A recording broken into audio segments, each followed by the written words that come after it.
so you and I have known each other for at least a couple of years now, actually longer than that. And during that time, what's been interesting to me is one of the things that's been interesting to me about your role in TechTown has been the evolution in understanding, the role of technology, or even the definition of technology in some cases. Has this experience, again, being connected to ARIHAC and water technology and engineering and urban planning issues, has this contributed to your ongoing evolution of the tech in TechTown? Yeah, absolutely. I mean, even from the perspective of, the capabilities of, TechTown, its network, its partnerships, even just the trust that has been built by TechTown that long precedes me, but I am fortunate enough to leverage in the ecosystem. So to pull off such an immense, kind of hack event in multiple years, I have been able to lean on, out of the pre-existing relationship, and to my role is then to be able to connect those relationships to the value of whatever program or event or activity that TechTown is engaged in. So whether it's in, healthcare, or whether it's in food systems, or whether it's in mobility, or whether it's in fintech or music tech or water, to be able to identify who are the right partners, and asking those who you think and may assume, and trying to leave assumptions at the door. And that was so prevalent with the water issue. In the first year, like I said, we really targeted some of those usual suspects. And then the second time around, when we knew we wanted to grow and expand our reach, our impact, it was important to leave all assumptions at the door of who would say yes and who might say no, to want to be engaged. And I think that was really, really, really important for us along the way. But yeah, absolutely. With respect to water, water has so many different, or technology has so many different ways to impact water, and it's obviously immense amounts of data that is generated quickly by water systems and utilities, and how do we make information of that data? And a lot of this is, real-time information that can be paired with historical data. That when you get into the AI, learning, and predictive kind of data analytics capabilities, so that you can mitigate and or prevent challenges, issues, and crises with respect to water and other sectors. I think that proactive shift is so important to water quality management, and trying to anticipate, negative trends before they develop into full-blown issues can be so impacted by technology. And I was just immensely blown away, and then goes back to your other question of, what did you like, and what did you learn, and what we do about this project, that just some of the things that, innovators come up with on how to, address water issues was just, probably best described as really mind-blowing and really inspiring. So that it was just great to be close to that process, be able to help steer and guide, and bring the resources that our state of Michigan and the Michigan Economic Development Corporation and the myriad of organizations it supports. A lot of everyday citizens don't know about these resources. And so the ARIHAC and like competitions for organizations like TechTown allows us to introduce, allows us to educate, and allows us to connect these resources that are readily available to everyday citizens, aspiring entrepreneurs, current entrepreneurs, fifth-time entrepreneurs, whatever it may be, to bring these to their attention so that they can take advantage of them. So we were able to do that along the process as well. Innovation in data and these kind of analytics and these tools allow effectively for I think a greater accuracy and efficiency in water quality measurement, delivery, and management. And the processes that go into these. So, in overarching, we hope to raise the understanding of water, the understanding of how water affects so many aspects of our lives, and what everyone's role is. Very much to like how we're trying to fight this pandemic, kind of like everybody has a role to play with respect to water quality and to this whole issues around water. So that's kind of one of these horizontal things that we're always trying to reiterate and introduce. It's that overarching education about water itself. So that's actually a great segue to think about, what is the state, I guess, of the water innovation system or the ecosystem here in Michigan. Based on your experience thus far, what is your impression of, are there adequate support systems, resources, networking capabilities, what have you, in the region to be able to support an emerging or a robust water technology, water innovation system? Yeah. And what is, so that's interesting. I think that, this real-time data monitoring really already revolutionizing drinking water, stormwater, and wastewater systems. I think now cities like Detroit communities are beginning to expand applications for how we approach things. And so in the Great Lakes, I think city leaders are really thoughtful about implementing a network of sensors and transforming Lake Erie into what you probably have heard and many people have heard into a smart lake. I think that that's critical for a number of reasons. It's not only for the fact that we have these 5 integrated freshwater bodies that produce tens of millions of drinking water for tens of millions of people, but also cross-border trade between the United States and Canada. Utilities tasked with managing these large systems with a smaller population. We're looking for innovative solutions to, introduce smart technologies across infrastructure. I think that, it becomes a differentiator for us here in Michigan. We've got our fair share of challenges, undoubtedly. And we can always do better in the way that we collaborate, the way that we educate, the way that we raise the profile of the importance of mitigating and addressing water quality issues and providing affordable water and, addressing kind of looming crises with tech-driven innovation. So I think that is definitely, there's this, always ongoing threats, whether it's, algal blooms or high levels of phosphorus, runoff, those kinds of things. But there's also, like I mentioned earlier, immense ROI, and there's immense reward and an opportunity to lead with innovation.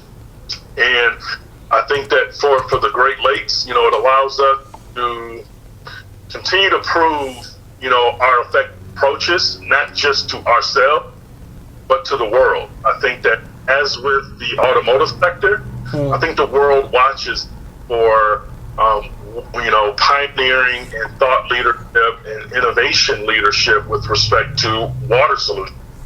So, ways that, we can explore how we can revolutionize cities and utilities and the way that they design and maintain water systems is absolute critical differentiator and an attraction and economic driver for the city of Detroit, for the region, and for the state. So I think that it's a huge opportunity and upside for us. So what needs to happen, or maybe could you focus on maybe a couple of key things that you'd like to see in the region in Southeast Michigan that would really accelerate the growth of a water innovation ecosystem?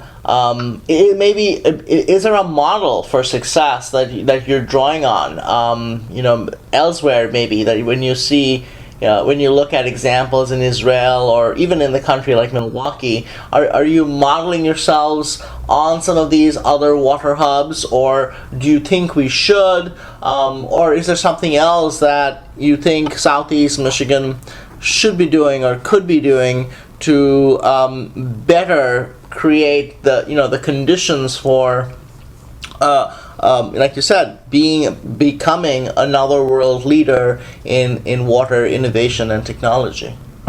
What can we do? Yeah, I think absolutely there's this sense of a sustained collaborative approach. I think I see it growing immensely in our region and in our state. There's definitely upside for more engaging, like I said, those less likely partners who need to maybe be at the table to bring perspective and bring resources and bring ideas and bring innovative tools. I think about, in that vein, I think about the Great Lakes in Detroit has immense engineering, manufacturing, and innovation capability that have proven out to be hubs of innovation for decades. And so I think that we have the opportunity to leverage those tangential sectors in order to establish the region as a water quality leadership center. I think that acting as leaders and identifying and evaluating best technologies, we need all hands on deck for those kind of things between industries and government regarding water quality issues is so critical. With a solutions kind of approach and mindset, not being breaking down those silos, to put it bluntly, but also, I think being more vocal and communicating our capabilities and our strengths to the world, leveraging the capabilities and access and the lessons learned, and sharing those across, like I said, regions and cultures, public, private, academia, I think is a great opportunity for us. And last, I would say, continuing to develop tools, systems to monitor, water in real time. I think the Lake Erie, Great Lakes, and the Lake Erie Basin, and these different bodies of water that we have, and the watershed provides great opportunity for, as I kind of alluded to earlier, instant alerts to system changes, that reduce the cost prohibitive manual collection of data. This, as I mentioned, kind of proactive approach to water quality management, where we are more anticipating these negative trends. Ease of use, I think, with data accessibility and is kind of, disparate, and I think it's, pretty, spread out as far as the different ways and entities that collect data and different types of data and analyze it differently. I think that we can make strides in using, internet-enabled devices and consortiums and dashboards in order to provide better representation of reality of that data and how everyday citizens can use this data and these tools in order to make everyday decisions. So those are just a few of the things I think that come to mind for me. And I guess last but not least is, water, the blue economy, and kind of, it's absolutely directly connected to, the green infrastructure and the built environment and these other kind of sectors of our lives, and making the draw between those. I think we can continuously beat that drum to make sure that those other sectors and other stakeholders who may not be directly in the water space, but can draw the analysis to how their work, how their resources and innovation can impact this work. A lot of I think your response really focused a lot on what individual organizations and institutions and universities and tech and companies can do. What I guess a follow-up question to that is what is the sort of response that you're seeing on the policy side, either from the state or from county or city perspective? Are you seeing any uptick? Are you seeing or what would you like to see from the policy side?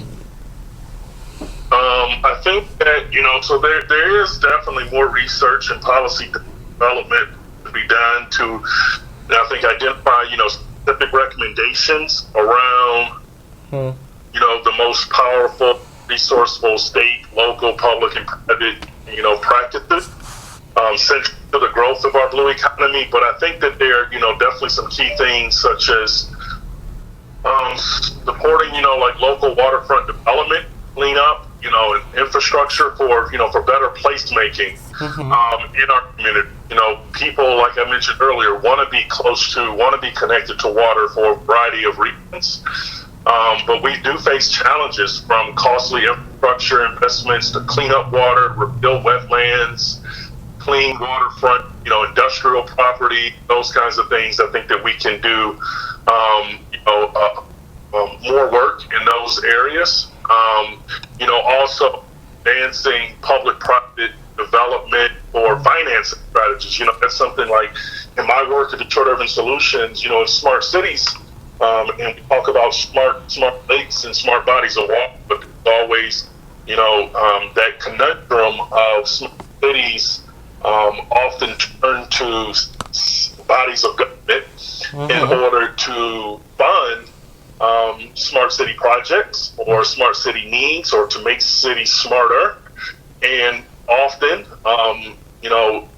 governments are, financially constrained, very financially constrained. And so I think that, figuring out and being creative with financing strategies, along with, cohesive community visions and then the marketing communication activities all have to kind of blend it together in order to meet these big challenges. I think, there's awesome, like I mentioned with the university research corridors and the academic institutions around water research and education for, building Michigan and southeastern Michigan as a center of excellence, So growing freshwater research and innovation activity is well underway, and I think we're starting to see the payoff in terms of talent and dollar trust and retention, and then the, kind of the spillovers into, being able to market the state